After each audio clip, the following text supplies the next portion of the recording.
Bismillahirrahmanirrahim. Assalamualaikum warahmatullahi wabarakatuh. Tuan-tuan dan puan-puan yang dirahmati Allah Subhanahu wa ta'ala sekalian, mari kita memulakan pengajian kita dengan membaca ummul kitab Al-Fatihah. A'udzu billahi minasy syaithanir rajim. Bismillahirrahmanirrahim. Alhamdulillahi rabbil alamin. Ar-Rahmanir Rahim. Maliki yaumiddin. Iyyaka na'budu wa iyyaka nasta'in. Ihdinas siratal mustaqim. Siratal ladzina an'amta 'alaihim ghairil maghdubi 'alaihim waladdallin. Amin. A'udzubillahi minasyaitonir rajim. Bismillahirrahmanirrahim. Allahumma arhamna bil Qur'an waj'alhu lana imama wa nura wa hudaw wa rahmah. Allahumma dzakkirna minhu ma nusina wa 'allimna minhu ma jahilna warzuqna tilawatahu ana al-layli wa atrafan nahar waj'alhu lana hujjatan ya rabbal alamin. Amin. Bismillahirrahmanirrahim. Alhamdulillah, wassalatu wassalamu ala rasulillah wa ala alihi wa ashabihi wa mawalah. Subhanaka la ilma lana illa ma 'allamtana innaka antal alimul hakim. Amma ba'd. Alhamdulillah, tuan-tuan dan puan-puan, syukur kita kepada Allah Subhanahu wa ta'ala yang masih lagi memurniakan kita usia yang panjang, masa yang lapang dan kekuatan. Maka dengan itu dapatlah lagi kita hadir bagi meneruskan usaha memahami bahasa Arab ini. Semoga usaha yang berterusan ini menjadi bukti kita menganggap penting Al-Quran itu. Maka sebab itu kita usaha memahaminya, dan semoga usaha yang berterusan ini dikira sebagai amal soleh di sisi Allah Subhanahu wa ta'ala, dan semoga ianya menjadi penyebab dipermudahkan kita nanti dimasukkan ke dalam syurga Allah, sebagaimana janji Nabi bahawa barang siapa yang ada di atas jalan menuntut ilmu, maka akan dipermudahkan jalan menuju syurga Allah Subhanahu wa ta'ala. Baik, hari ini kita sambung surah Yusuf ayat 8 bahagian pertama. Mari kita bacakan dahulu ayatnya. Allah Subhanahu wa ta'ala berfirman, A'udzu billahi minasy syaithanir rajim. Bismillahirrahmanirrahim. Idh qalu la Yusuf wa akhuhu ahabbu ila abina minna. Terjemahannya, iaitu ketika mereka berkata, sesungguhnya Yusuf dan saudara kandung Bunyamin lebih dicintai oleh ayah kita daripada kita sendiri. Baik, sedikit penjelasan.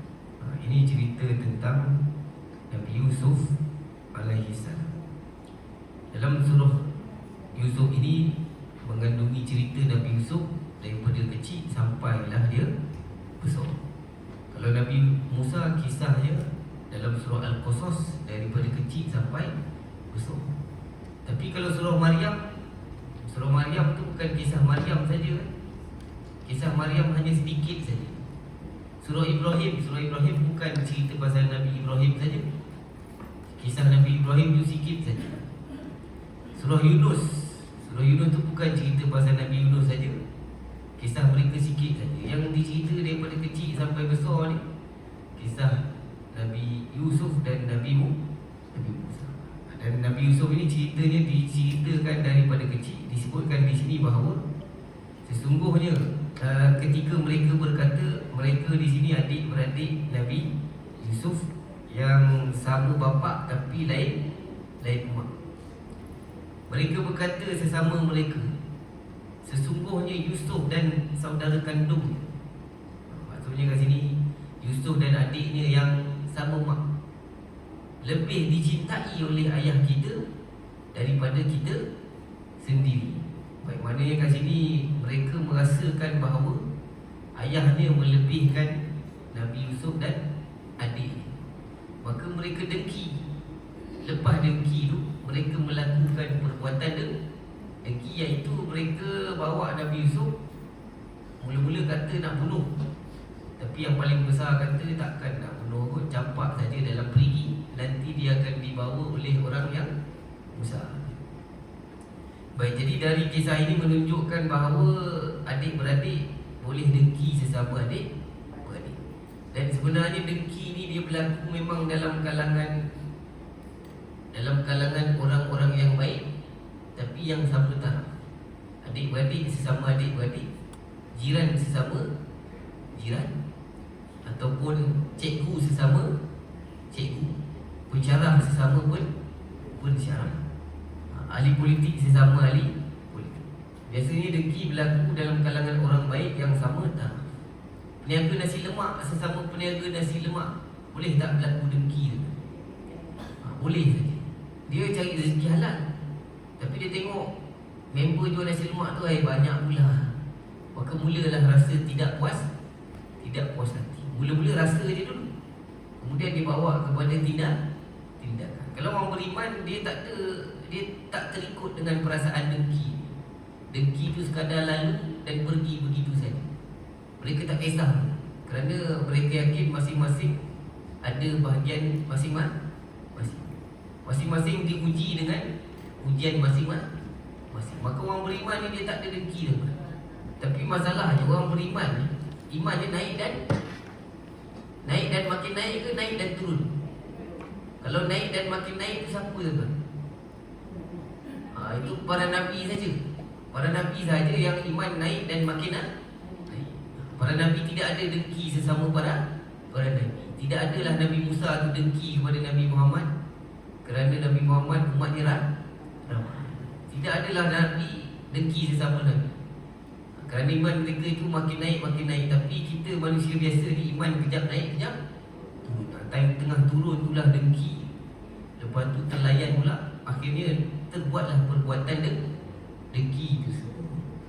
Baik, jadi kena berhati-hati dengan dengki. Dan dengki ni penyelesaiannya ialah minta perlindungan dengan Allah, iaitu baca surah An-Nas, qul a'udzu birabbin nas, malikin nas, ilahin nas, min syarril waswasil khannas alladzi yuwaswisu fi sudurin nas minal jinnati wan nas. Silap bukan surah tu. Surah Al-Falaq. Qul a'udzu birabbil falaq min syarri ma khalaq wa min syarri ghasiqin idza waqab wa min syarri naffasati fil 'uqad wa min syarri hasidin idza hasad. Baik, dalam ayat itu kita minta perlindungan kepada Allah dari kejahatan orang yang dengki apabila dia telah dengki. Tak sebut kat situ dari kejahatan orang jahat. Apabila dia dengki, tak sebut orang jahat, tapi sebut orang yang dengki. Dan dengki yang pertama berlaku kat dunia ni adalah melibatkan anak Nabi Adam, iaitu Qabil dan Habil. Baik, dalam Quran kisah dengki pertama melibatkan adik-beradik. Kemudian dalam surah Yusuf ni pun melibatkan adik-beradik. Dan kalau kita perhatikan betul-betul pun, selalunya paling berpotensi untuk dengki ni adik-beradik. Baik, maka mak ayah kalau boleh janganlah buat sesuatu yang boleh bagi senang untuk adik-beradik tu dengki. Contoh, rumah ada sebiji lebih, pergi bagi kat siapa? Anak nombor 3, nombor 4 ke nombor 11? Anak nombor 11. Bagi sebab apa? Sebab bongsu.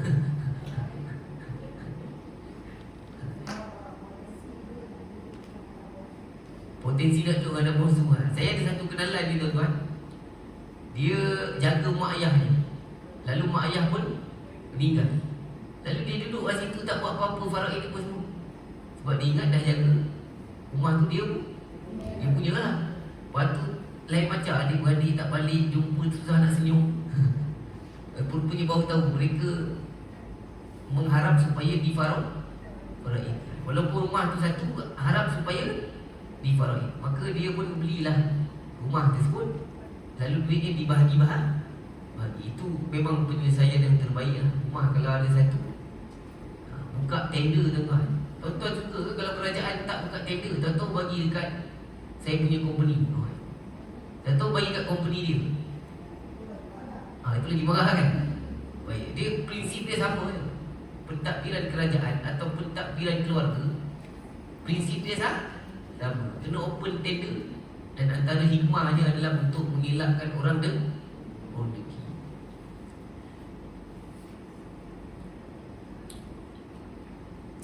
Dulu saya pernah tanya lagi sekali tuan-tuan.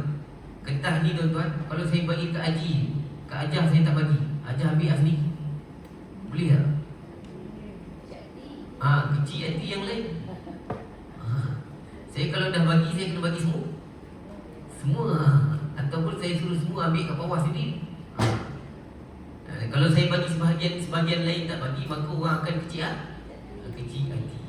Guru besar kalau dia hanya senyum kepada kerani kat depan saja, atau dia hanya senyum kepada jaga yang perempuan saja, dia lelaki dia senyum kat jaga perempuan je, jaga lelaki dia tak senyum pun boleh tak? Senyum kan sedekah, ikut suka dia nak bagi kan? Jawapannya tidak pun. Baik, apa-apa perbuatan yang boleh menyebabkan rasa tidak puas hati atau dengki, maka perlu dielak. Jadi mak ayah tidaklah boleh melakukan sesuatu yang boleh mendatangkan dengki. Tapi kalau mak ayah dah buat yang terbaik dah, anak-anak tu dengki ke, itu memang tak boleh nak buat apa-apa. Yang penting mak ayah sudah berikhtiar, maka selebihnya serahkan kepada Allah Subhanahu. Baik, mari tengok word perkataan yang ada di sini. Yang pertama, id. Cuba sebut tuan-tuan. Baik, id ni dia tak ada bunyi angin. Kalau di situ zai, is, ada bunyi desiran. Huruf zai kena ada bunyi desiran, is. Tapi kalau yang ni tak ada bunyi angin, id. Baik, mari tengok makna ya. Id maknanya ketika dia adalah kategori isim. Orang Melayu panggil dia kata nama. Nama penuh dia isim zorof zaman. Dalam bahasa Melayu kita boleh panggil dia isim ruang masa. Kita boleh panggil dia dalam bahasa Melayu isim ruang masa. Baik, dalam Al-Quran kalau guna is, kalau guna ir ni, maknanya cerita tu sudah berlalu. Cerita tentang Nabi Yusuf ni sudah berlalu. Kalau dah berlalu, macam mana Nabi Muhammad boleh tahu? Jawapannya sebab Jibril yang bagi tahu. Nabi tidak baca kitab Taurat dan Injil kerana Nabi tak boleh baca. Nabi menyampaikan apa yang diterima dari malaikat Jibril. Jadi itu bukti yang jelas Nabi hanyalah utusan. Baik, seterusnya selepas id, yang berikutnya qalu. Cuba sebut tuan-tuan. Baik, qalu maksudnya mereka telah berkata. Ini fi'il madhi. Orang Melayu panggil dia kata kerja yang telah berlaku. Baik, fi'il madhi dalam terjemahannya automatik ada telah. Tapi telah tu kita tak boleh tunjuk huruf yang mana. Kemudian fi'il madhi tu ada ganti nama diri mereka. Mereka tu kita anggap dia ganti nama diri tersembunyi dan diletakkan tanda. Tandanya ialah ada tambah waw alif kat ujung. Waw alif tu tanda ganti nama diri mereka. Baik, asal perkataan tu qala. Baik, kalau balik ke asal, terjemahannya automatik akan jadi dia. Asalnya qala. Qala maknanya dia telah berkata. Kalau mereka telah berkata, qalu. Baik, mari kita tengok tanda ganti nama diri dekat fi'il madhi. Kita ambil perkataan qala. Qala hujungnya baris atas, maka automatik ada ganti nama diri dia. Qala terjemahannya dia telah berkata. Baik, fi'il madhi sepatutnya 3 huruf baris atas. Patutnya qala, tapi tengah tu huruf ilah, maka tak boleh letak baris. Baik, katalah jumpa perkataan soma. Soma maknanya puasa ke, telah puasa ke, dia telah puasa. Soma maknanya dia telah puasa. Soma tu 3 huruf. Huruf ketiga balik atas, automatik ada dia. Jadi soma maknanya dia telah puasa.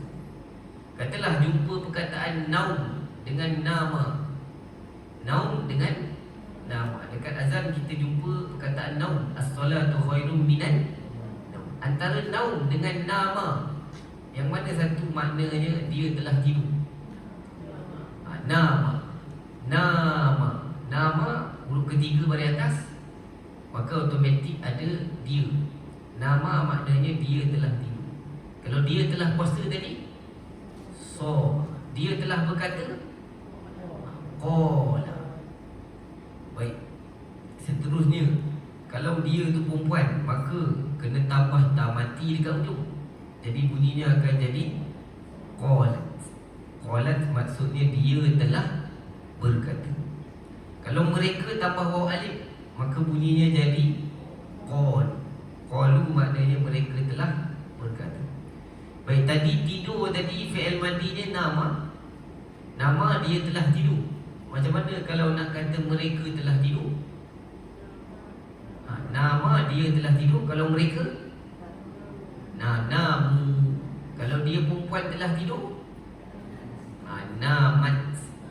Ulang lagi sekali, dia telah tidur, nama.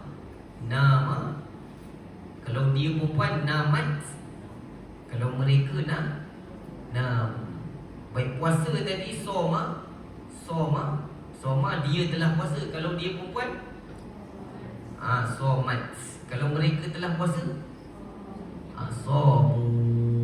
Baik, seterusnya kalau kau pula fi'il madi tadi kena tambah ta mati kau, dan ta balik atas kat ujung.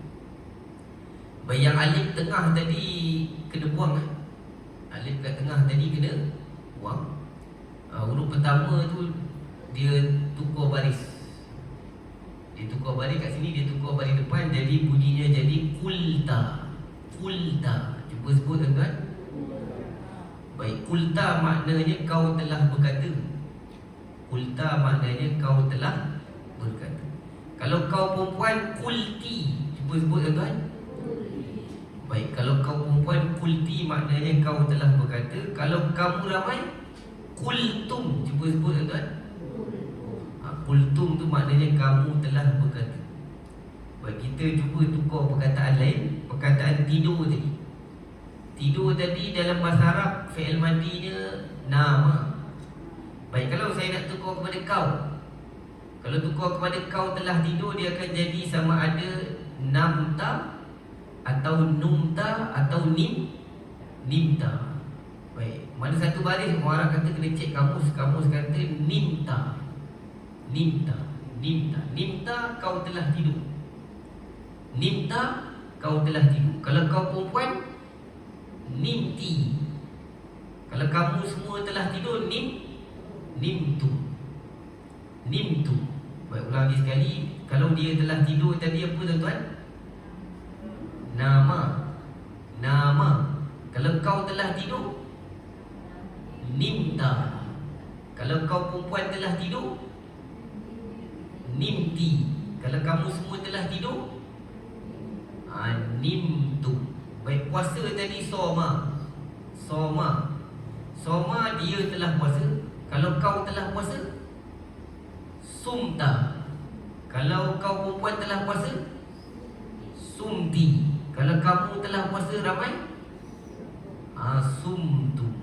Baik, seterusnya kalau ganti nama diri aku, qala tadi, kalau ganti nama diri aku, dia jadi kultu. Kultu maknanya aku telah berkata.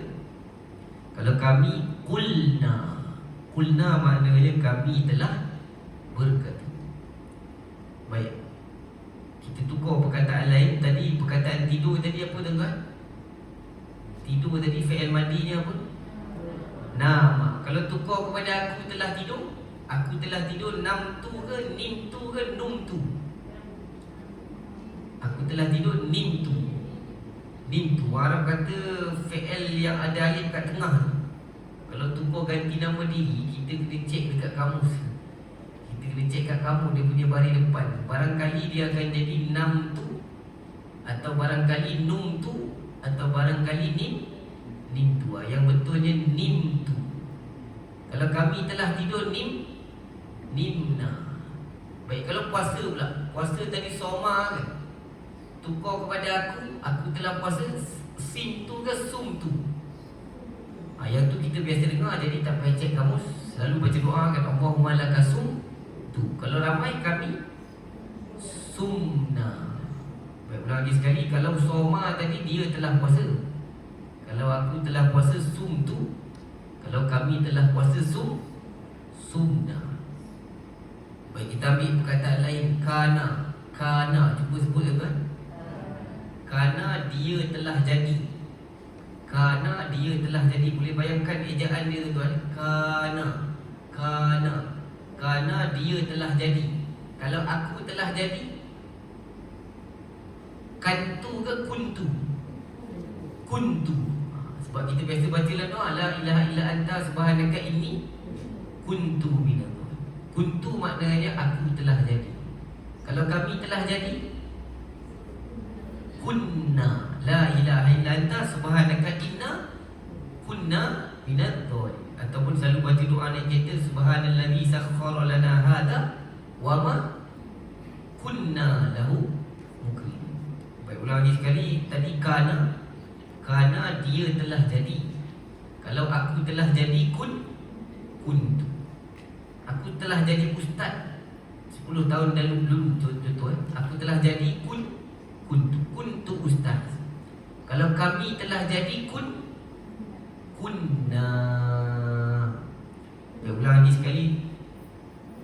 Kunna tu dia ada nun asal campur dengan nun tambahan.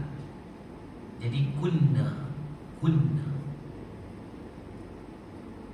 Baik, katalah jumpa perkataan bala. Cuba sebut tuan. Bala dia telah buang air. Bala dia telah buang air. Baik, kalau saya tukar, saya kata bulta. Apa makna bulta? Kau.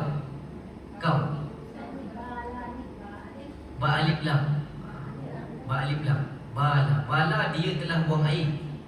Kalau saya tukar kepada bulta, maka maknanya kau telah buang air. Kalau bultu, aku telah buang air. Kalau bulna, kami telah buang air. Kalau bulti,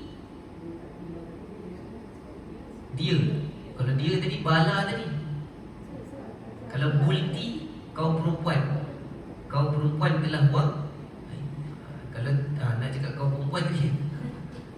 Baik, kalau kamu ramai, bultum. Kalau kau seorang telah buang air, bulta.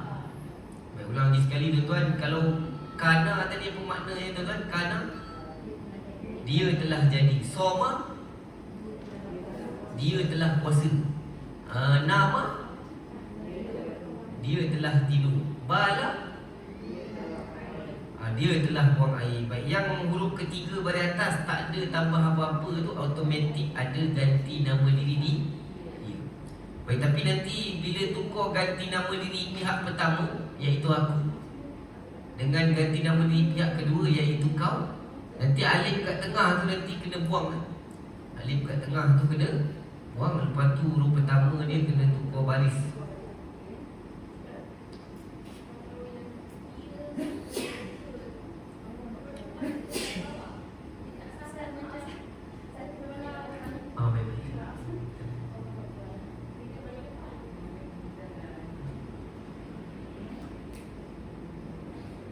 Macam mana ajar?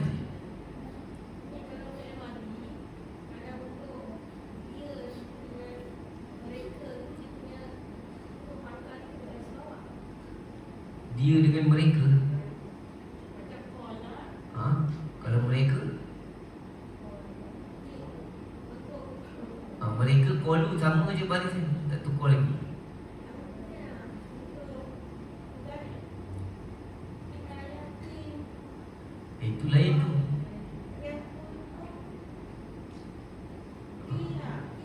Itu lain tu, itu fi'il majhul namanya. Itu nak tambah imbuhan di. Itu nak tambah imbuhan di. Yang tu kau baris bawah. Itu imbuhan di. Qala tu kau jadi qila. Macam mana? Oh, mereka tu. Ada perempuan ada. Tapi memori tak apa cukup kita dah. Itu lelaki. Itu lelaki. Kalau semua ganti nama dia 14 tu tuan. Semua 14. Kalau ikut susunan qala, qalu, qalat, qalata, qulna, qulta, qultuma, qultum, qulti, qultuma, qultunna, qultu, qulna. Itu kat sekolah dulu lah saya belajar 14. Ikut susunan dia. Yang ni kita tak mampu ingat 14 tu.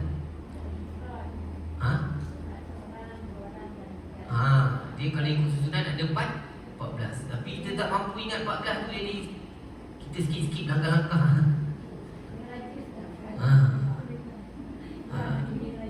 Kalau ikut 14 saya ambil contoh lain. 14 tu kalau dah masuk dalam kepala tu kau perkataan lain semua standard. Contoh saya ambil perkataan lain. Perkataan mata, dia telah mati. Mata, matu, matat, matata. Mitna, mitta, mittuma, mittum, mitti, mittuma, mittunna, mittu, mitna. Dia semua. Tak jumpa jalan dah. Baik. Kalau mereka perempuan, kulna. Kalau mereka perempuan, kulna. Ujungnya ada nun tapi tak ada alif. Ujungnya ada nun tapi tak ada alif. Baik, nanti kita akan jumpa dalam surah Yusuf ni pasal mereka perempuan. Cerita pasal yang perempuan potong jari tu, nanti kita akan cerita nanti. Baik, habis cerita tentang ganti nama diri dalam fi'il madi tadi. Baik. Tadi Ajah tanya tadi qala jadi qila tu kan. Itu fi'il majhul. Qala dia telah berkata, kalau qila dia telah dikatakan. Qila dukhuli jannah. Qala ya laita qaumi ya'lamun. Yang tu ada imbuhan di. Baik, balik kembali ke surah Yusuf tadi. Perkataan berikutnya la yusufu. Cuba sebut tuan-tuan. Baik, di sini sebenarnya ada dua patah perkataan. Yang pertama la. La tu dia satu patah perkataan. Dia bukan sekadar satu huruf, tapi dia satu patah perkataan. Selalu kita jumpa la dibaca panjang. La ilaha illallah kan. Yang tu maknanya tidak ada atau tidak. Tapi yang ni tak ada alif. Yang ni tidak ada alif, maka dibaca pendek satu harakat saja. Terjemahan dia sesungguhnya. Terjemahan dia banyak sebenarnya. Sesungguhnya atau sungguh, pasti ataupun benar. Saya ulang lagi sekali, la tu banyak terjemahan dia sebenarnya. Terjemahan lainnya sungguh. Kalau saya nak kata dia datang sungguh, kena guna la ni. Baik, dia pasti datang, kena guna la ni. Dia benar-benar dah bagi. Dia benar-benar dah pulangkan, pun kena guna la ni. Sesungguhnya dia memang orang yang baik. Sesungguhnya itu pun boleh guna la. La ni ada banyak makna. Antara makna dia sesungguhnya, atau sungguh, atau benar-benar, ataupun pasti. Baik, manakala Yusuf, Yusuf tu maknanya Yusuf tadi. Baik, mari tengok jenis perkataan ni. Yang pertama la itu adalah haraf taukid. Orang Melayu panggil dia haraf penegasan. Dipanggil haraf penegasan kerana fungsinya adalah untuk menegaskan. Baik, selepas la yang berikutnya Yusuf. Yusuf tu nama Nabi, jadi dia adalah kalimat isim. Baik, ini kita nak cerita pasal lam tadi. Baik, dalam bahasa Arab kalau kita jumpa lam baris atas, selepasnya ada domir muttasil. Domir muttasil tu maksudnya ganti nama diri melekat. Contohnya kat situ laka. Laka kat situ makna dia ialah untukmu, atau kepadamu, ataupun bagimu. Baik, kat situ lam tu bukan haruf taukid. Lam di situ bukan haruf taukid. Lam di situ nama dia haruf jar. Haruf jar. Baik, saya ulang tuan-tuan, kalau jumpa lam di atas, selepasnya ada ganti nama diri melekat. Orang Arab panggil dhamir muttasil. Maka lam di situ bukan lam haruf taukid. Terjemahan dia bukan sungguh atau sesungguhnya. Terjemahan dia kat situ untuk atau bagi atau kepada. Kita selalu baca dalam solat Rabbana lakal hamd. Wahai Tuhan kami, untukmu lah segala pujian. Laka tu maknanya untukmu atau bagimu.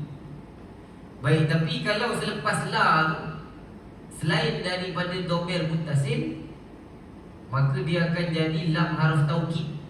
Terjemahan dia sesungguhnya atau sungguh atau benar-benar ataupun pasti. Baik, tadi saya ulang tuan-tuan, kalau lam tu pada atas selepasnya dhamir muttasil, dia akan jadi lam haruf jar. Makna dia untuk atau bagi atau kepada. Tapi kalau selepas lam tu selain daripada dhamir muttasil, selain dari ganti nama diri melekat, maka lam tu dia akan jadi haruf taukid. Orang Melayu panggil haruf penegasan. Fungsinya adalah untuk menegaskan. Lam tu kalau selepas dia apa-apa perkataan selepas dia, kalau bukan ganti nama diri melekat, maka lam tu dia akan jadi haruf taukid. Lam ni dia boleh duduk kat semua jenis perkataan. Cuma kalau dia duduk dekat ganti nama diri melekat, maka maknanya akan bertukar jadi bagi ataupun untuk. Dia akan jadi lam jenis yang lain, namanya lam haruf jar. Kalau yang benar-benarnya, lam yang maknanya benar-benar ni, ini dipanggil lam haruf taukid. Contoh di sini, ini ayat daripada surah Yasin. Allah berfirman, Yasin wal Qur'anil Hakim, innaka laminal mursalin. Sesungguhnya kau benar-benar sebahagian dari rasul-rasul. Baik, kat situ lam tu maknanya benar. Perkataan selepas dia mina kat situ maksudnya sebahagian dari. Mursalin maknanya rasul. Baik, lam di situ adalah lam haruf taukid. Orang Melayu panggil dia haruf penegasan. Fungsinya adalah untuk menegaskan. Baik, mari kita tengok contoh dalam ayat Al-Quran. Baik, di sini saya ada bagi satu contoh lain dalam ayat Al-Quran, surah Duha tu tuan-tuan. Ya, itu surah Duha. Baik, saya bacakan ayatnya. Allah Subhanahu Wa Taala berfirman, A'udzubillahi minasyaitonir rajim. Walal akhiratu khairul laka minal ula. Terjemahannya, dan hari kemudian itu lebih baik daripada sekarang. Baik, cuba tuan-tuan tengok dalam ayat tu, ada dua lam. Yang pertama dekat akhirat, depan dia ada lam. Yang kedua dekat laka. Ka tu maknanya mu, kat situ ada lam. Baik, mari kita kenal pasti apa terjemahan dia. Lam yang pertama, walal akhiratu, agak-agak apa makna yang sesuai kat situ? Pasti ya? Kalau pasti maknanya itu lam haruf taukid. Lam haruf taukid tadi makna dia sesungguhnya atau sungguh atau benar-benar ataupun pasti. Baik, macam mana boleh tahu lam kat situ lam haruf taukid maknanya pasti?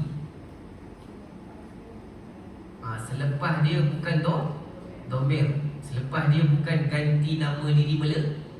Tapi yang laka tu dhamir kan? Macam mana tahu ka tu dhamir? Bukan sebab hafal. Kalau belum hafal tak tahu. Dah hafal belum tuan-tuan ka tu kau. Ka tu ganti nama diri melekat untuk kau. Kalau siapa tak hafal maka tak tahu. Ka tu ganti nama diri melekat. Jadi lam kalau dekat ganti nama diri melekat, dia haruf jar. Maknanya bagi atau untuk atau kepada. Agak-agak apa makna yang sesuai dengan itu? Lebih baik bagimu. Lebih baik bagi. Yang lam kat depan tadi apa makna yang sesuai?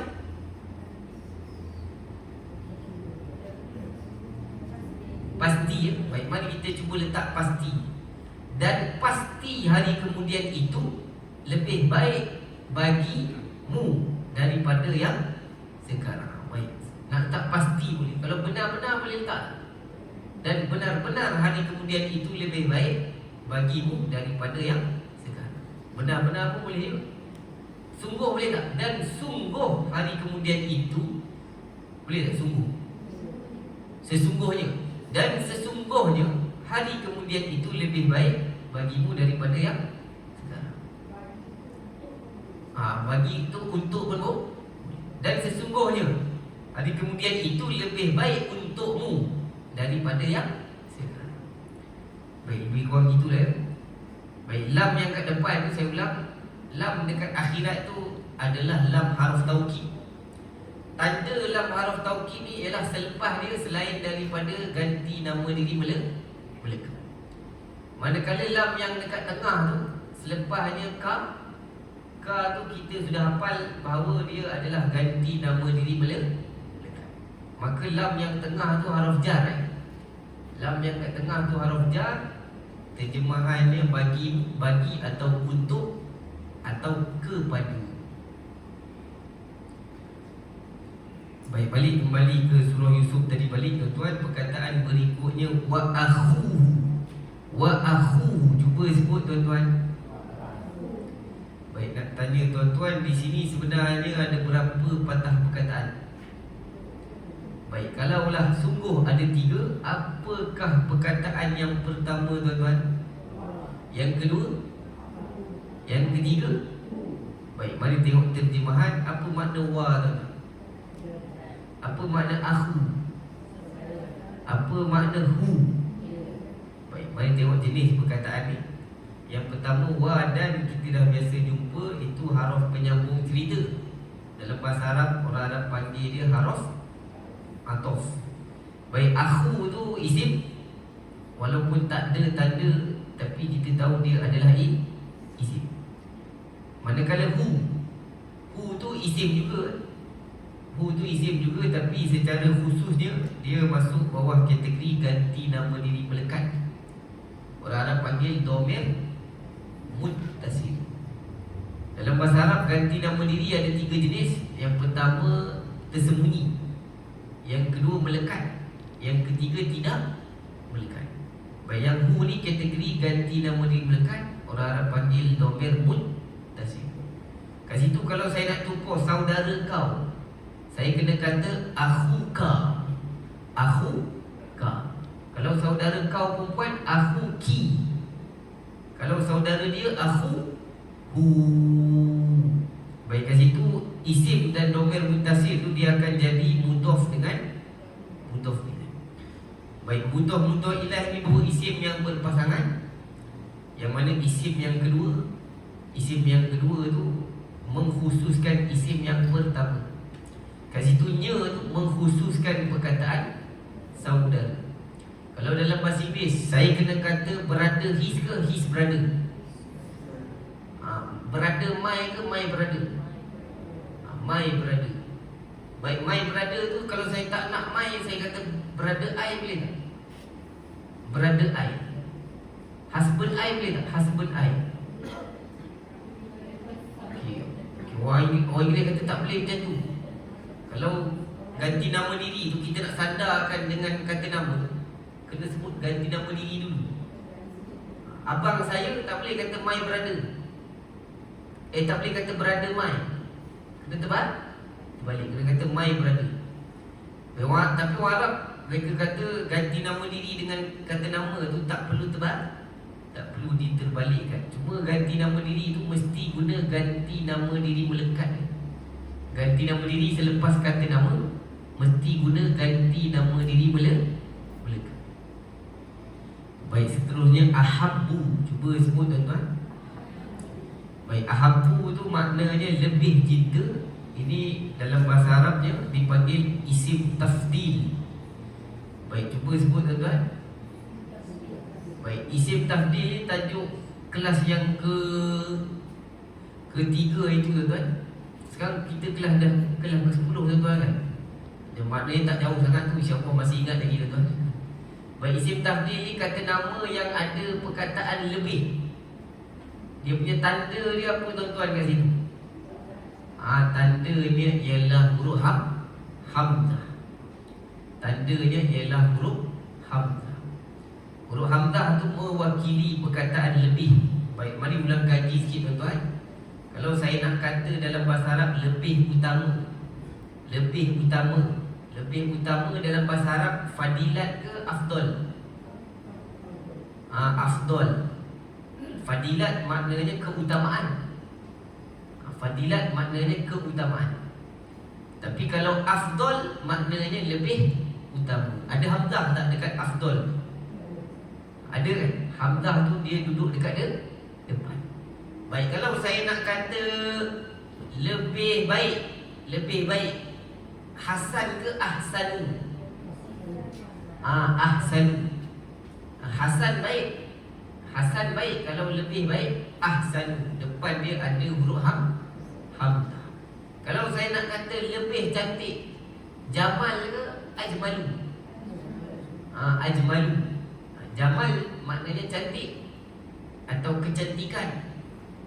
Tapi kalau ajmalu maknanya lebih cantik. Orang Arab kata kalau nak tambah perkataan lebih, tambah satu huruf saja, iaitu huruf hamzah. Hamzah tu dia duduk kat depan. Kalau bahasa Inggeris mereka tambah ER. Small, smaller, big, bigger, good, gooder. Dia tambah ER kat ujung. ER tu mewakili perkataan lebih. Tapi orang Inggeris kata tak semua boleh tukar macam tu senang-senang. Small, smaller, big, bigger, good.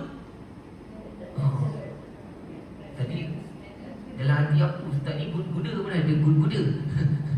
Tak ada good gooder kan? Yang ada good jadi better. Baik, kalau orang Inggeris dia orang kata kena tambah 2 huruf untuk perkataan lebih, iaitu ER. Kalau orang Arab satu huruf saja, iaitu huruf ham. Ulang lagi sekali tuan-tuan. Kalau lebih baik tadi, lebih baik dalam bahasa Arab, nak tanya tuan-tuan, lebih baik hasan ke ahsanu? Ahsanu. Lebih utama fadilat ke afdalu? Afdalu. Lebih mulia karim ke akramu?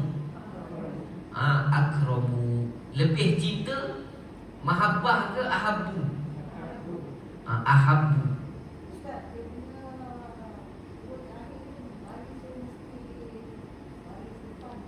Baik, isim tafdil ni isim yang boleh berubah baris. Jadi ujung tu boleh berubah-ubah. Boleh jadi ahabbu, ahabba, ahabbi. Dia boleh bertukar baris. Baik, selalu perkataan cinta ni tuan-tuan dengar perkataan ahabbu ke mahabbah? Mana biasa dengar? Mahabbah. Ada mim kan? Bahasa Arab ni pelik sikit tuan-tuan. Mahabbah tu makna dia pendek je, cinta. Mahabbah tu maknanya cinta. Mahabbah maknanya cinta. Orang Hindustan kata mahabbatin. Mahabbatin kan? Dia ada cerita Hindustan tajuk muhabbatin. Dah berapa kali tengok dah kan? Ajar tak tengok? Kena tengok aja. Tengok dengan suami. Baik. Dulu saya pun tak pernah tengok. Tapi PKP semua Hindustan datang dah. Baik. Ada orang tu, anaknya dia tak bagi tengok kartun, tak bagi main game tu kan. Lepas tu anak tu balas dendam tu kan. Kerja tak nak, apa tak nak. Dia habis masa main game, tengok TV, dia balas dendam. Pernah jumpa? Lepas SPM balas dendam, kerja tak nak main game ni. Pernah jumpa kes dia tu? Tak pernah. Kalau tak pernah, alhamdulillah saya pernah jumpa kes dia tu. Sekolah tahfiz, mak ayah tak bagi tengok langsung kartun, tak bagi tu, tak bagi ni apa semua. Tapi mak ayah tengok Hindustan. Mak ayah tengok Hindustan boleh. Maka anak tu lepas habis belajar dia balas dendam. Orang suruh kerja tak nak, dia nak main game. Tapi dah insaf lah, sekarang dah insaf.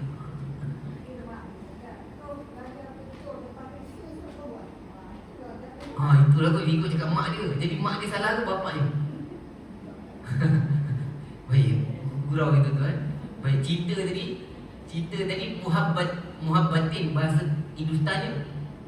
Muhabbatin. Kalau bahasa Arabnya mahabbah.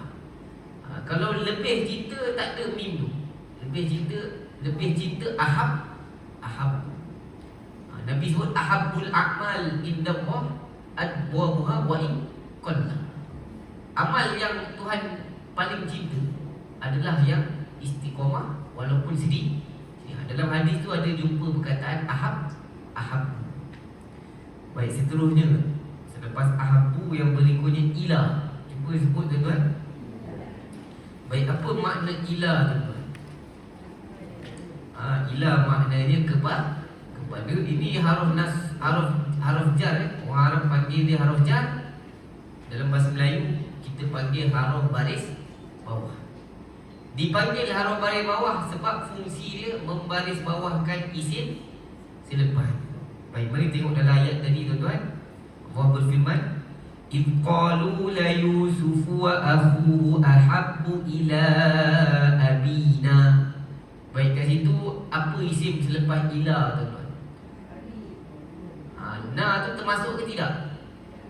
Na tu tak termasuk tuan-tuan. Na tu ganti nama diri melekat.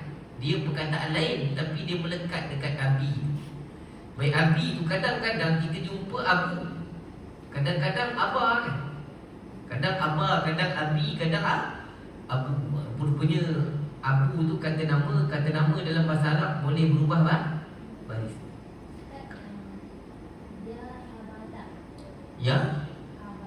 Ya abana.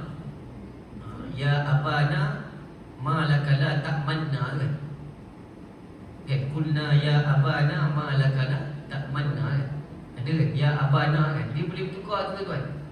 Boleh jadi abina, boleh jadi abana, boleh jadi abuya. Pernah dengar abuya? Tengah famous sekarang. Padahal abuya tak salah tuan-tuan. Abuya tu bahasa Arab, dia tidak salah. Tuan-tuan nak panggil bapa abuya pun boleh.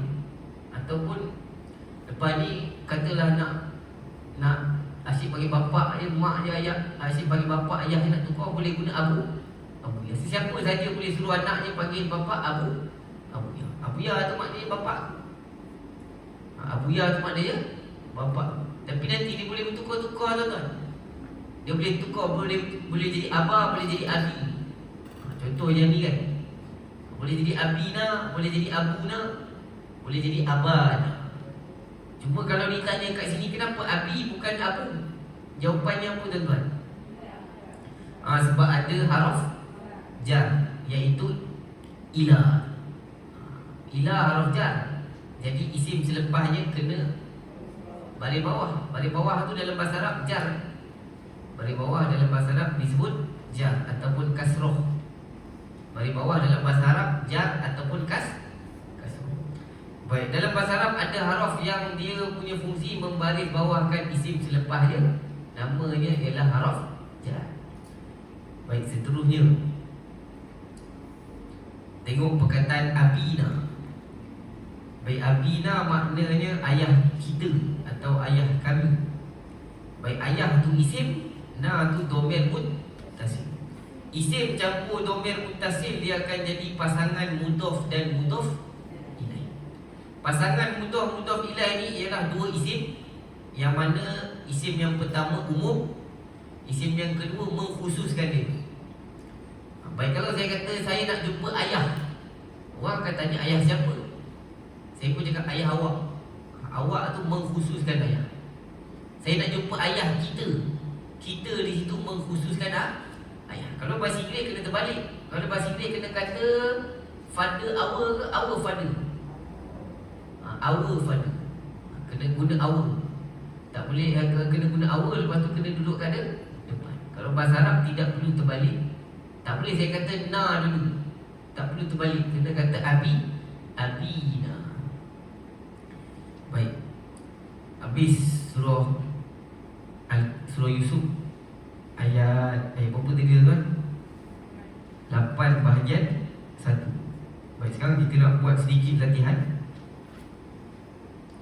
Baik, cuba tuan-tuan tengok dalam surah Yusuf ayat 4 ni. Saya merahkan perkataan aku telah melihat. Baik, cuba tuan-tuan cari terjemahannya. Sementara tu saya bacakan dulu ayatnya. Allah Subhanahu wa taala berfirman, A'udzu billahi minasy syaithanir rajim. Idh qala Yusufu li abihi ya abati inni ra'aitu ahada 'ashara kawkaba. Inni ra'aitu ahada 'ashara kawkaban wasyamsa wal qamara ra'aituhum li sajidin. Baik, kita nak kenal pasti di situ yang mana satu perkataan aku telah melihat. Ra'aitu. Baik, kat mana aku? Aku kat situ ialah tu. Baik, kat situ aku tidak guna pun ana. Kalau cari dekat kamus, aku dalam bahasa Arab ana. Tapi dalam fi'il madi yang ada telah, orang Arab tak guna ana. Kita baca niat untuk, kita tak kata ana nawaitu. Kita kata apa tuan-tuan?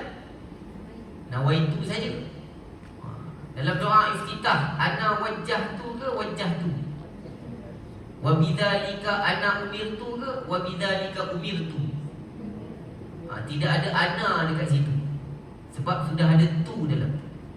Tu tanda ganti nama diri aku dalam fi'il madi. Baik, kalau saya tukar, saya salah baca baris, saya terbaca ra'aiti. Apa makna ra'aiti?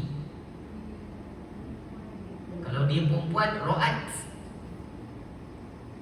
Kalau ra'aiti, kau perempuan. Kalau ra'aita, kau lelaki. Kalau ra'aitum, kamu ramai. Ra'aitum, kamu ramai. Kalau ra'aita, kau lelaki. Baik, asal perkataan tu ro'a. Hujung dia ya tak ada titik. Asalnya ro'a.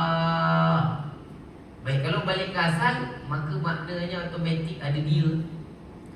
Kalau saya kata ro'a, maknanya dia telah melihat. Asal perkataan tu ro'a. Ro'a, hujungnya ada ya tak ada titik. Asalnya ro'a. Ro'a, cuba sebut tuan-tuan. Ro'a, dia telah melihat. Kalau aku telah melihat, ra'aitu. Kalau kami telah melihat, ra'aina. Kalau kau telah melihat, ra'aita. Ra'aita alladhi yukadzibu biddin. Biasa dengar ayat tu kan? Ra'aita alladhi. Baik, kalau ta pada atas, maka maknanya kau. Baik, sedikit penjelasan dan pengajarannya. Dalam ayat ini Allah berfirman, ingatlah ketika Yusuf berkata kepada ayahnya, wahai ayahku, sesungguhnya aku telah melihat 11 bintang, matahari dan bulan. Kulihat semuanya sujud kepadaku. Lepas Nabi Yusuf cerita ni, Nabi Yaqub kata jangan cerita ke Nabi Yaqub suruh cerita? Jangan cerita dekat adik-beradik yang lain. Jadi Nabi Yaqub dia dah tahu dah tafsirannya tu. Dia dah tahu dah Nabi Yusuf ni akan jadi lebih daripada adik-beradik yang lain. Jadi kalau lebih daripada orang lain, cerita ke tak payah cerita tuan? Katalah tuan-tuan cucu dapat 11A, cucu lain semua tak pandai. Contoh tuan, contoh. Setakat ni cucu lain semua tak pandai lah sebab cucu baru 2 orang. Contoh, cucu yang seorang tu kurang pandai sikit dari sudut akademik, contoh. Jadi cucu yang pandai tu pergi cerita satu kampung ke macam mana? Tak payah cerita. Tujuannya adalah untuk mengelakkan dengki. Update status. Alhamdulillah. Sebut Alhamdulillah. Tak perlu tu tulis. Nak tulis boleh, tapi nanti kalau ada orang dengki, terima je lah. Terima je lah situasi tersebut. Baik. Seterusnya,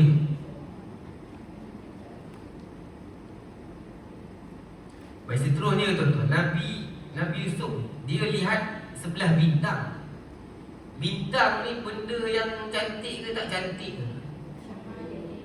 Cantik kan? Bermanfaat ke tak bermanfaat? Tapi sebelah bintang tu siapa tuan-tuan? Adik-beradik yang dengki dekat dia ke adik-beradik orang lain? Maknanya nanti tuan-tuan, adik-beradik dia tu jadi baik ke jadi jahat?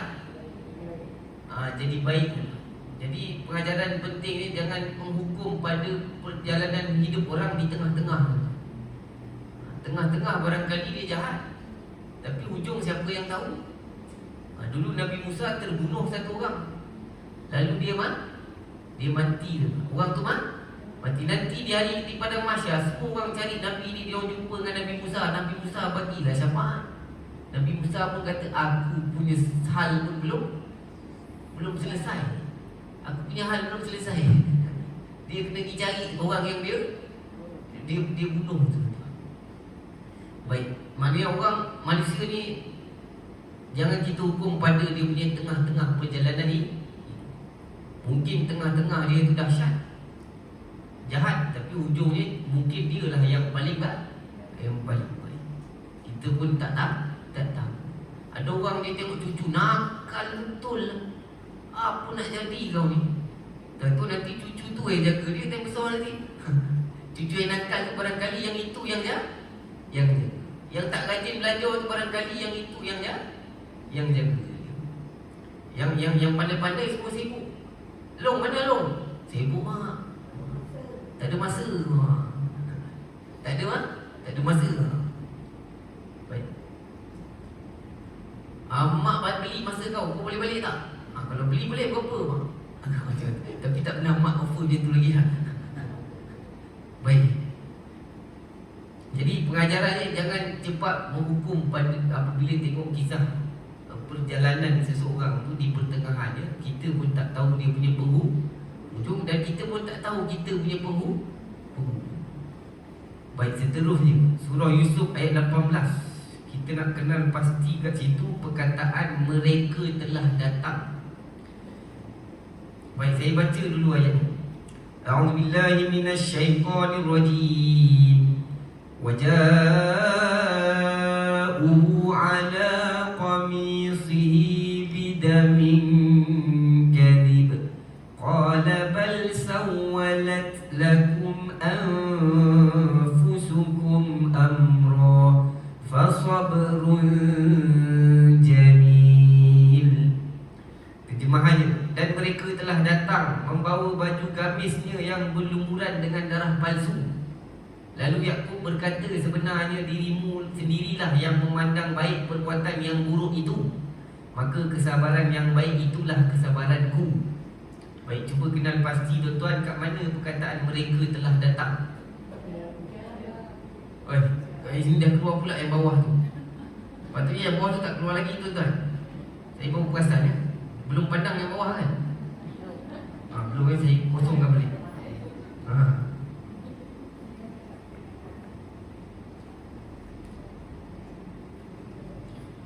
Baik, kat mana mereka telah datang tadi tu? Baik, apa tanda mereka kat situ? Tandanya ialah waw alif. Baik, kalau saya balikkan ke asal perkataan dia ja'u ke ja'a? Baik, kalau ja'a apa maknanya tuan-tuan? Dia telah datang. Selalu kita baca dalam Quran, idza ja'a nasrullahi wal fath. Perkataan ja'a tu maknanya dia telah datang.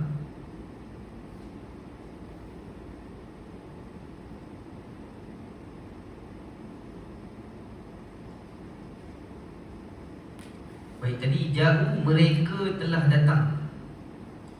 Ja'u maknanya mereka telah datang. Baik, kalau saya tukar, saya kata jitu. Apa makna jitu? Aku telah datang. Ja'a tu kalau saya tukar jadi jitu, makna dia aku telah datang. Baik, orang Arab kata perkataan ja'a tu tengahnya ada alif ni. Fi'il madi kalau ada alif kat tengah tu, kalau tukar ganti nama diri aku, dia jadi problem sikit. Kita kena cek kamu baris depan dia. Barangkali dia akan jadi baris depan, juktu. Atau barangkali baris atas, jaktu. Atau barangkali baris bawah, jitu. Yang betulnya jitu. Jitu maknanya aku telah datang. Baik, kalau saya tukar jina, apa makna jina? Kami telah datang. Baik, kalau saya balik ke asal dia, asalnya ja'a. Apa makna ja'a? Dia telah datang. Baik, nak tanya tuan-tuan, dalam kisah ni agak-agak siapa mereka yang telah datang? Adik-beradik Nabi Yusuf, yang sama bapa tapi lain mak. Mereka telah datang bawa baju gamis ni yang berlumuran dengan darah palsu. Yakub tengok pun tahu tuan-tuan. Serigala kalau tarik baju, koyak ke tak koyak? Baik, nanti Nabi Yusuf dah besar, nanti kena tarik ke baju ni. Tapi yang tu kena tarik betul. Yang ni kena tarik tipu-tipu. Yang ni tipu je. Yang tu kena tarik betul-betul. Memang kena tarik pun, koyak ke tak koyak? Yang tarik tu perempuan ke serigala? Perempuan kan? Yang tarik tu perempuan. Kalau perempuan tarik koyak, serigala? Lagilah koyak kan? Ini balik tak koyak tuan-tuan. Balik tak koyak, jadi nampak sangat darahnya palsu. Lalu Nabi Muslim nampak sangat nipu. Selalu orang tak pandai menipu, dia orang baik ke orang jahat? Orang baik tak pandai menipu tuan-tuan. Tapi kerana dengki telah menyebabkan dia buat perbuatan jahat. Nanti tuan-tuan, orang baik kerana dengki abang dapat pusaka lebih, waktu tu nampak dia akan, barangkali dia berpotensi buat perbuatan tak. Pengajaran dekat sini Yakub punya respon. Pengajaran dekat sini Yakub punya respon. Yakub kata kesabaran yang baik itulah kesabaran. Nabi Yakub pilih untuk sabar. Baik, kalau dia marah-marah tuan-tuan, berambus kamu semua, anak-anak hilang, Yusuf datang balik tak? Tak datang balik, jadi tak dapat apa tuan. Ada orang kata anak dia lari dengan boyfriend, bawa balik baby, anak luar nikah kata. Kalau halau anak tu, ubah keadaan. Tak ubah keadaan, bahkan jadi lebih tu. Maka pilihlah untuk sabar. Dia anak-anak ni kena pilih untuk sabar. Tuan-tuan kena jadi macam lelaki tuan-tuan. Baby tengah nangis, dua-dua dia relax, kena sabar. Dia gelap kuat macam biasa ni. Baru pukul 4 suami relax, dia boleh tidur. Baik, bukan dia tak tahu tuan-tuan, tapi sabar.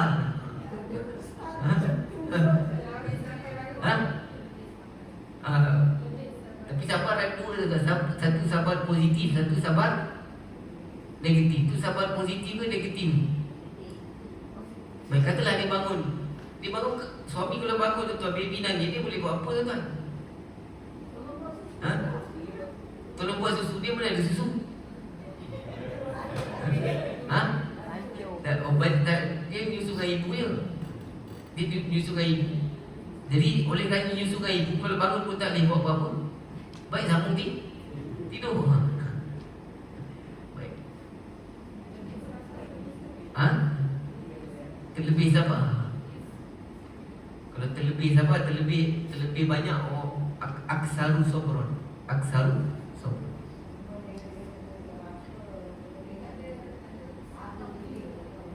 Kalau lebih sabar, asbaru. Baik. Jadi Nabi Yakub di sini memilih untuk sabar. Nanti tuan-tuan, lepas dah sabar tu, akhirnya nanti happy ending ke sad ending? Akhirnya happy ending. Cikgu kalau dia sabar mengajar anak murid sampai pencen tuan-tuan. Sampai pencen tu kecewa ke seronok? Seronok tengok ramai anak-anak yang dah berjaya. Kalau dulu tak berjaya akademik pun, paling kurang dia berjaya dari sudut yang lain. Tapi kalau tak sabar tuan-tuan, setahun mengajar, tak sabar dah, pencin awal.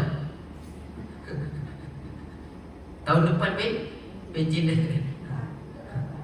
Satu pun tak dah, apa pun tak dah. Kerja sendiri, rupanya kerja sendiri pun kena sabar juga. Rupanya kerja sendiri pun kena sabar. Baik. Ada orang tuan-tuan, dia tak puati dengan ayat suami, dia minta cerai tuan-tuan. Tak nak dia sabar, dia nak cari suami lain, dia minta cerai, lalu cerai, nanti jumpa lelaki lain tuan-tuan. Kena sabar juga ke atau lelaki tu dia akan dapat lelaki yang lebih baik? Sama juga, kena sabar. Dan begitulah sebaliknya tuan-tuan. Suami kalau nak tambah satu lagi, yang sekarang kena sabar, nanti tambah satu lagi, kurang sabar, kena tambah lagi sabar. Sabar. Kalau tambah satu lagi, sengit. Tak mampu nak sabar. Baik. Jadi Nabi Yaqub ni memilih untuk sabar. Baik. Seterusnya tu, dulu tuan-tuan, ada satu ulama, Hasan Al-Basri. Hasan Al-Basri ni dia sakit, tapi jiran yang kafir tahu dia sakit. Jiran yang kafir boleh tahu dia sakit. Maknanya Hasan Al-Basri sangat hebat. Jadi dia pun pergi rumah Hasan Al-Basri, tengok rumah atas tu bocor, diletakkan baldi. Rupanya dah bertahun-tahun bocor tu. Hasan Al-Basri tak bagi tahu pun, sebab nak jaga hati. Lalu diceritakan orang kafir itu pun terkesan dengan akhlak Hasan Al-Basri itu, maka dia pun masuk Islam. Baik. Jadi kalau tuan-tuan, kalau ada jiran suka buat perangai tuan-tuan, sabar ke pindah rumah lain?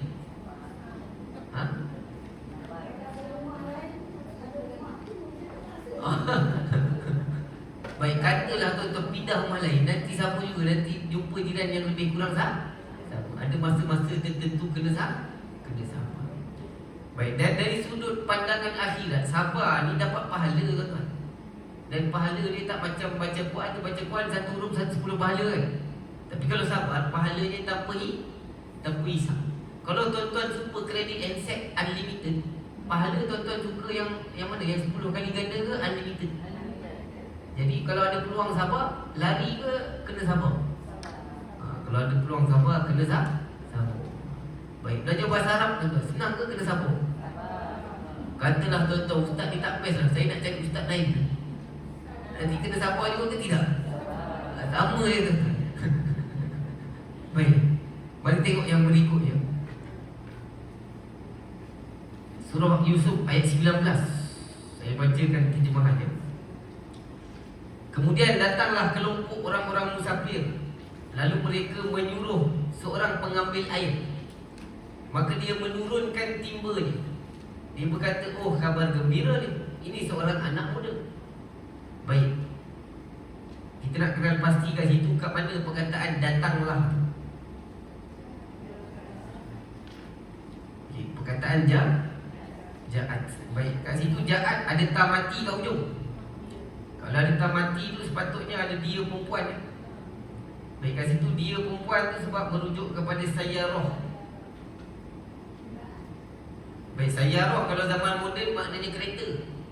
Tapi zaman dulu sayyarah tu maknanya orang-orang musafir. Orang-orang musafir. Baik, oleh kerana ejaan perkataan tu ada ta marbutoh, jadi dia dikira perempuan, maka fi'il dia pun kena perempuan. Baik. Tapi dia bukan perempuan. Orang-orang musafir ni campur, ada lelaki ada perempuan. Tapi oleh kerana ejaan yang ada ta marbutoh, jadi ikut ejaan, jantinanya dikira perempuan. Maka fi'il tu pun kena bagi matching, kena jadi perempuan juga. Baik, kalau dia lelaki tak ada ta mati. Kalau dia perempuan ada ta mati. Kalau mereka kena buang ta tu, letak waw alif. Baik, kat situ ja'at makna sebenarnya dia telah datang. Baik, kalau saya nak kata Aisyah, dia dah datang. Saya kena kata Ja'a ke Ja'at? Ja'at, sebab Aisyah orang perempuan. Saya kena kata Aisyah Ja'at ke Ja'at Aisyah? Ja'at Aisyah. Jadi kalau Ja'at dulu baru Aisyah, maknanya terbalik tu tuan-tuan. Kena terbalik. Kalau saya nak kata Aisyah dia sudah datang, saya kena sebut Ja'at dulu, baru sebut Aisyah. Kalau saya kata Fatimah telah datang, saya kena kata Ja'at Fatimah. Kalau Rashidah telah datang, Ja'at Rashidah. Kalau Ali telah datang, Ja'a Ali. Kalau Ali lelaki, maka tidak ada ta. Baik, kalau saya tukar GT, cuba sebut tuan-tuan. Baik, apa makna GT? Dia perempuan, Ja'at tadi. Kau perempuan. Kau perempuan telah datang dalam bahasa Arab GT. Baik, saya ulang tuan-tuan, fi'il madi. Kalau yang ada alif kat tengah tu, kalau tukar ganti nama diri pihak kedua dengan pihak pertama, dia problem sikit. Dia lain sikit. Dia kena buang alif, lepas tu dia tukar baris huruf pertama. Sepatutnya baris atas, sejak T, tapi dia tukar baris. Yang tu kena cek dekat kamus. Tapi tak main cek tuan-tuan. Saya sudah cekkan ni. Ini memang betul. Tuan-tuan percaya dengan saya. GT. Tapi kalau kat sekolah kebangsaan, cikgu suruh cek. Betul je kan? Cikgu suruh cek kan?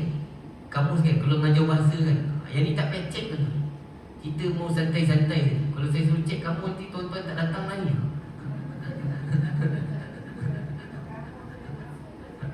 Tengok kamu pun susah kan? Lama kan? Jadi saya bagi tahu terus. Cuba nak bagi tahu konsep dia, nak dapatkan baris, kena cek dekat kamus. Baik, GT tu kau telah datang, kau perempuan. Kalau saya tukar Jita, apa makna Jita tu? Dia ke kau? Kau lelaki telah datang. Kalau dia lelaki, Ja'a. Dia lelaki, Ja'a. Baik, kalau saya nak kata saya telah datang, macam mana nak kata saya telah datang tu? Jitu. Kalau kami telah datang, jitna.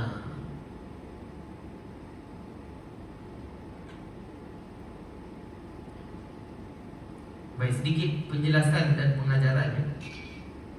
Kemudian datanglah kelompok orang-orang musafir. Lalu mereka menyuruh seorang pengambil air. Maka dia menurunkan timba. Dia berkata, oh khabar gembira, ini seorang anak muda. Baik, di sini tuan-tuan, Nabi Yusuf telah dicampak dalam perigi. Kalau tidak digerakkan hati orang untuk pergi kutip Nabi Yusuf, agak-agak Nabi Yusuf kat situ boleh hidup ke akan mati je? Kalau ikut logiknya mati. Maka di situ diselamatkan. Tapi kat situ datang mudarat yang lain pula. Tapi lagi mana yang lebih elok? Mati ke atau kena pungut? Kat situ yang lebih baiknya kena pungut. Maka dibiarkan dia kena pungut, lalu kena jual. Baik, nak tanya tuan-tuan, tuan-tuan pernah jumpa tak dekat hospital, orang tu doktor suruh buang tempurung, jadi sengit kepala tu. Dia suruh buang tempurung. Doktor tu jahat ke baik? Baik. Kalau doktor tu pun tanya, mana lagi baik, mati ke buang tempurung? Jawapannya apa? Buang tempurung. Tapi buang tempurung tak handsome lah. Nak buat macam mana? Dah memang itu pilihan yang ada ketiga itu saja. Jadi Nabi Yusuf kat situ ada dua pilihan. Dia mati dalam perigi tu, ataupun dia kena pungut. Orang dah pungut.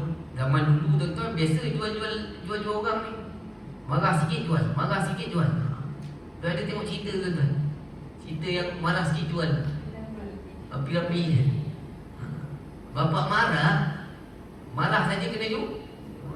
Baik, itu memang biasa zaman dulu tuan-tuan. Memang biasa zaman dahulu begitu. Dia orang jual orang. Zaman dulu memang ada orang jual orang. Manusia kalau tak ada agama lagi teruk daripada itu. Orang pun dia boleh orang dia boleh bakar hidup-hidup. Orang baru lahir dia boleh bunuh. Itu sebab tidak berpegang kepada agama. Baik, seterusnya tu, habis surah Yusuf tadi. Sekarang kita nak buat sedikit latihan objektif.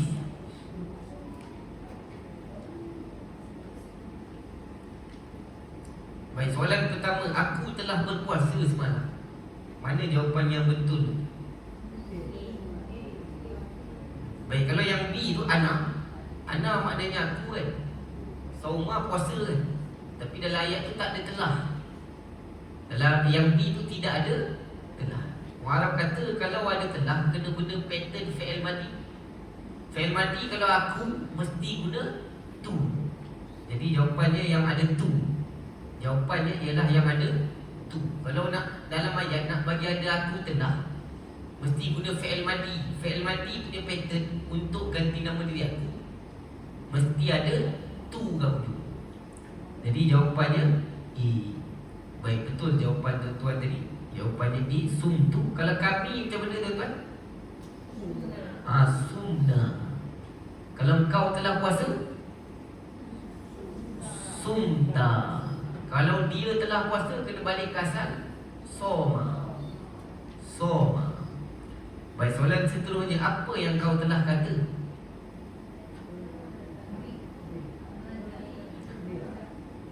Maza kulta. Baik, kalau yang A tu anta memang maknanya kau. Tapi kola apa maknanya tuan-tuan?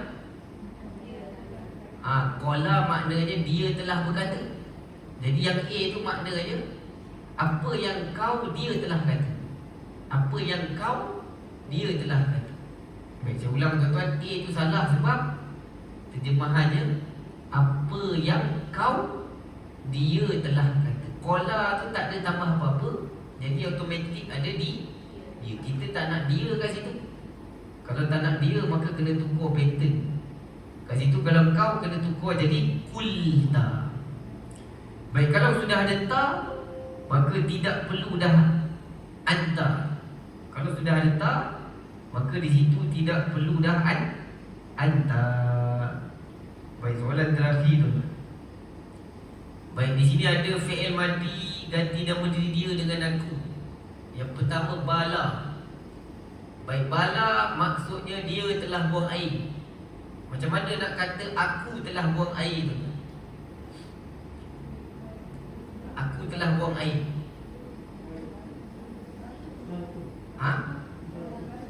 Baltu. Bultu, mana sedap tu? Baltu ke bultu ke biltu? Bultu. Kebetulan tuan-tuan kata sedap tadi sama selari dengan orang Arab. Orang Arab pun kata begitu, bultu. Bultu maknanya aku telah buang air. Baik, kat situ alif dibuang. Huruf pertama dia tukar kepada baris dia depan. Huruf pertama tu yang confuse. Kena cek kamus atau kena ikut sedap tu. Kita tak mampu cek kamus tu, tapi kita ikut sedap dah. Kalau salah pun biasa dia orang boleh faham juga. Kalau sebut baltu kan, dia orang boleh angkat kat situ. Makna dia aku telah buang. Baik, yang bawah tu kana. Kana dia telah jadi. Macam mana nak tukar kepada aku telah jadi tu? Kunta ke kuntu? Kuntu.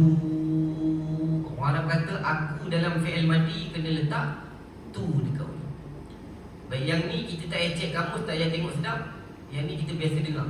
Kita baca dalam doa, la ilaha illa anta subhanaka inni kuntu minal zalimin. Kuntu makna dia aku telah jadi. Kalau bultu tadi aku telah buang air. Baik, yang kita selalu baca sumtu, Allahumma laka sumtu. Apa makna sumtu tu kan? Aku telah buat puasa. Baik, saya ulang tuan-tuan, fi'il madi. Kalau yang ada alif kat tengah tu, bila tukar ganti nama diri pihak pertama, iaitu aku, maka alif tu kena buang. Kemudian huruf pertama dia tukar baris. Biasanya dia tukar baris depan ataupun baris bawah. Baik, habis surah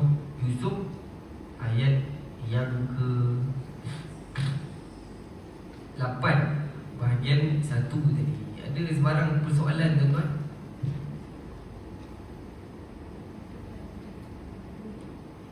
Kalau tak ada persoalan, itu menunjukkan pengajian hari ini mudah-mudahan kita dapat ingat ini.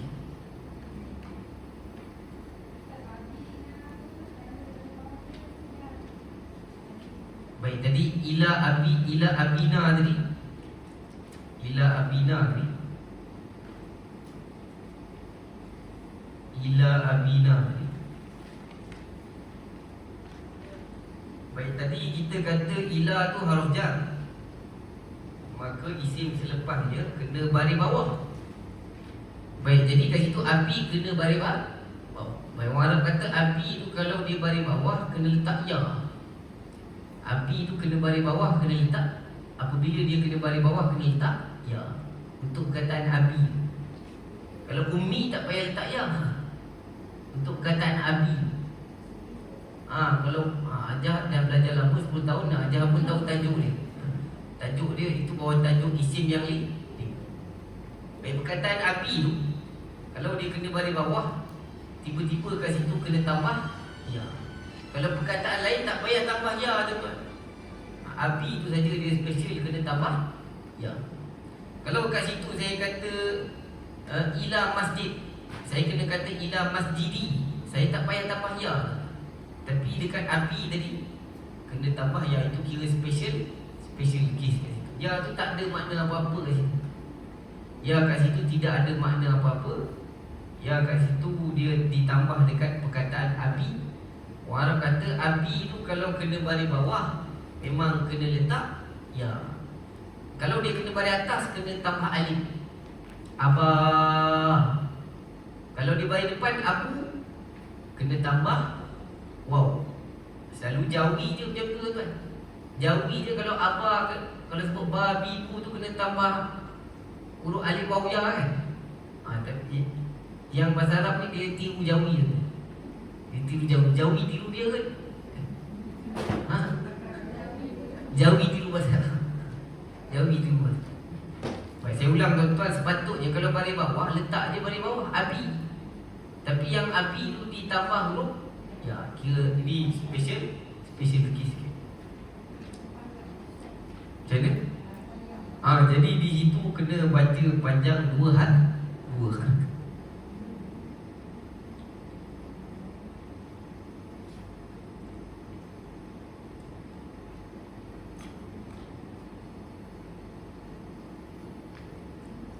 Baik, tak ada soalan tuan-tuan?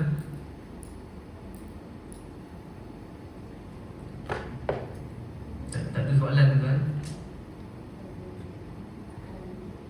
Ada Ustaz, boleh balik tak?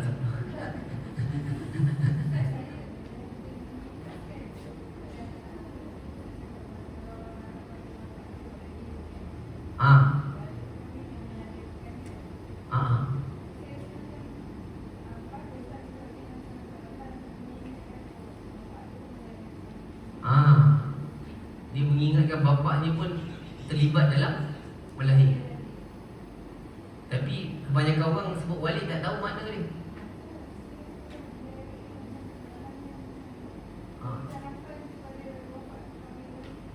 Itu kira pengiktirafan. Bapak pun mengambil peranan.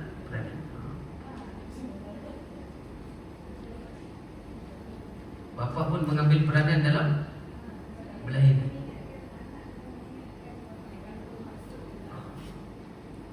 Kalau mak dia tak panggil walidah.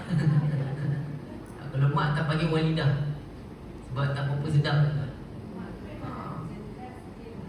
Mak memang dah jelas lah, jadi tak perlu panggil lah. Kalau mak orang panggil ummi.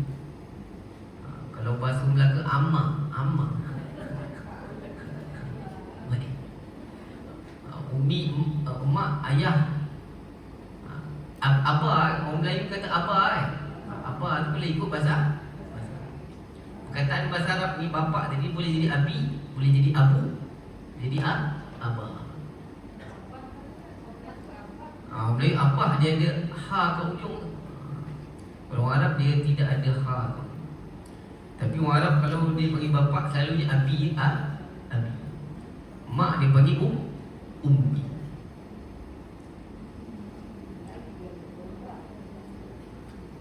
Melayu dia kaya sikit. Ada ayah, ada bapa, ada daddy, ada papa, ada apa, ada apa lagi. Melayu memang banyak sikit istilah dia. Buat biru. Orang Melayu dia pandai tu tuan. Tengok Al-Quran menang nombor 1 tuan. Menang nombor 1. Orang Arab pun kalah tuan. Orang Melayu buat suara ni dia kira power sikit. Ya? Ya? Satu lagi orang Melayu baik hati.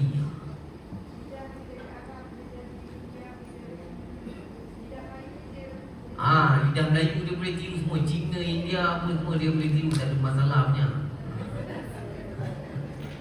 Baik, sekian saja tuan. Minggu depan kita cuti tuan-tuan. Bulan ni ada 5 minggu. Jadi minggu depan cuti. Boleh ulang kaji kat rumah tuan-tuan. Jadi kita akan jumpa minggu depan satu lagi, insyaAllah.